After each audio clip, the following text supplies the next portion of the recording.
Okay, you're probably chomping at the bit. Okay, Joe, what do you do now? How are you going to put those screws in these hinges? Remember, we worked on another video. If you haven't watched that video, you can watch it before you watch this one. It should be in the very same close proximity on checking your doors out and stuff. We found quite a few screws that were loose on the particular hinges. And like, see, that one there was I just twisted and twisted and twisted it and it wouldn't tighten up. This one wouldn't tighten up. We can't just get screws and put them right in there, can we? Because you've been watching, you know that the first ½ inch is your sheetrock on the surface of the studs.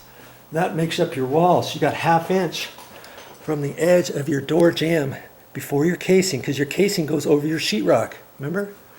See? Here's your casing. That fits right flush to the sheetrock. Okay? You got to remember, you got from this edge over ½ inch. If you put a long screw in there, that good luck. Nothing's going to happen. You're just screwing right into the edge of the sheetrock.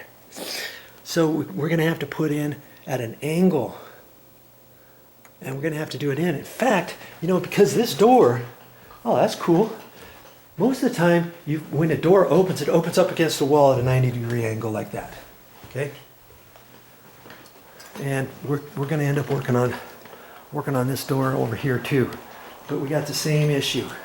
Okay, we can only push the door back so far. In fact, if we open up these closet doors, we could do that, let's say, and we can open this a little bit further. I don't think that's enough room to get the drill in there. We might try it and see, but like with this door, most of the time you don't have a door that doesn't open up against a wall, a 90-degree angle wall. But see, this one is going to open up all the way over to here. Wow, look at that. So I know I don't have to pull that door off the hinges, do I? That door is right out of my way. I get my drill in there at an angle without hitting the edge.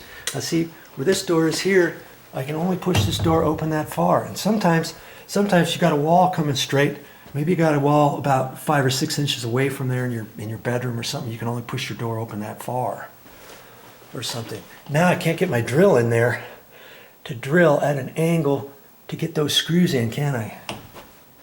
Not far enough. See, I think I'm still going to hit. So I'm probably going to have to take those off. We're gonna try it first and see if I can get the drill in there at an angle. All right, and see if we can leave these doors on. Maybe you don't have to take all your doors off after all. All right, I'll get set up, be right back. Have drill bit ready to rock and roll and save some money. I got my little step stool out here. I've got my drill bit in there, and I'm gonna see what happens here. Because see, this door, I've got it.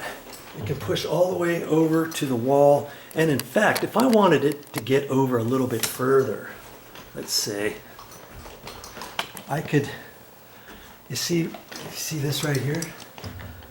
I could push it over another inch if I needed to by taking undoing the door bumper on the door down there. But then I'd have to make sure I don't lean against the door and push that and make a mark in the wall, right? I don't think I'm going to have to do that. It looks like I'm going to have enough room here. Okay, let's see.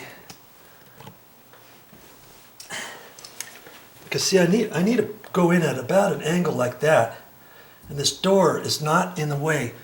Lots of times it's like that. If you could see that the door right up against the wall,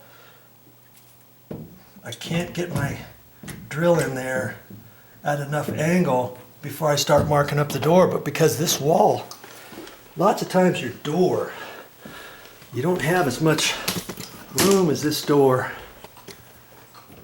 See, lots of times your wall, instead of being way off this far, maybe your door's here and your next wall coming off is about right there. This wall. But because I've got so much gap there, I can slide that over further. That's good. I don't have to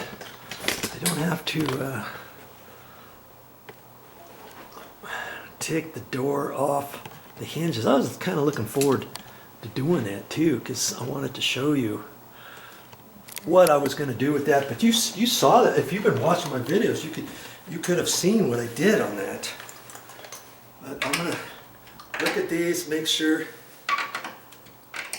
they're tight. I think if I'm not mistaken, it was only this hinge. I've got 4 hinges on this door because it's an 8-foot tall door. Boy, my word, I can't even reach up that high. Well, I see a mark on the wall. I'm going to have to tell the painter about it. I'll have to use my caulking and my putty knife for that, to fix that. And I'm going to do this one without the scratch awl. You don't need the scratch awl. I'm going to have to drill this in at an angle. But I can take it more of an angle to get it started, and then I'll back off to about like that.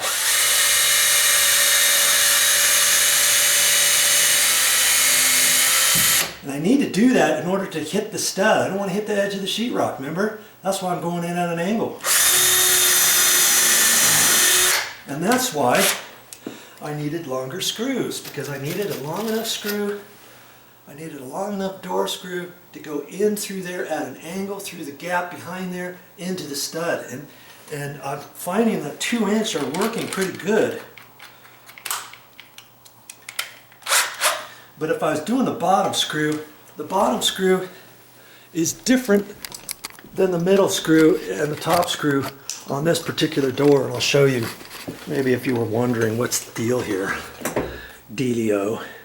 See, these are closer to the, right in the sheetrock, behind the wall, see, because these are over, and then this one zags over this way a little bit further, so this one's closer to the stud. If I were to put the screw straight, I'd hit the edge of the 2x4. That's why I'm putting it at an angle to get in, to hit the 2x4 over there, underneath the sheetrock, behind the sheetrock. You see what I'm saying? So if I were to have drilled a hole there, let's say that screw was out or it was spinning, I'd take that out, I'd have to drill it, and in hindsight that screw has to go further over into hitting that stud than that screw, because you're kind of missing the edge of the 2x4 flat. You're hitting the edge of the 1.5 inch edge to then go in, or right on the point of it. That's why on these outside ones you might need 2.5 inch screws instead of 2-inch. Okay. I tried it on one of the other doors. The 2-inch worked, but I'm thinking on my next one, when I do that, I'll have to try the 2.5 inch. You know. Okay, so I've got that drilled. I want this on low. I had it on high so I could drill in. Now I want it on low.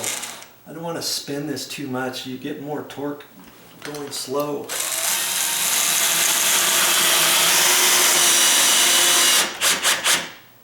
Plus, you're less likely to strip the head off, break it. Oh, good. Good. That tightened up nice. Okay. And that's good. I can take my wide, thick, crappy putty knife, because the edge of that screw is out just a bit, and I'll whack on that. And that flattens down that edge. And it looks as though I didn't even put a screw in there, even though it's at an angle. Same head and everything. Had I put in a bigger head, would have stuck out further, but you can't hardly even tell that I've got that in at an angle. Even though it's in an angle, that little edge of that would be sticking out. Okay, there. It almost looks like I didn't even do anything to that door, right? Okay, so if you watch my other, if you watch the other videos on this particular door, you would see now that I'm done with it. And in fact, I didn't really do a whole lot to this door because it was not sagging. I checked the sag. I did have to adjust this strike plate, and it had a little nib in there on the tab, and I was able to do that with a screwdriver. If you haven't watched that video, you know, feel free to watch my videos, any of them. That's why I make these. I make these all for you, okay? So, it looks like this top hinge pin isn't in all the way. Let's see. See there? I should tap that down because the painters are gonna come. I didn't even touch that. It's been up like that for 17 years.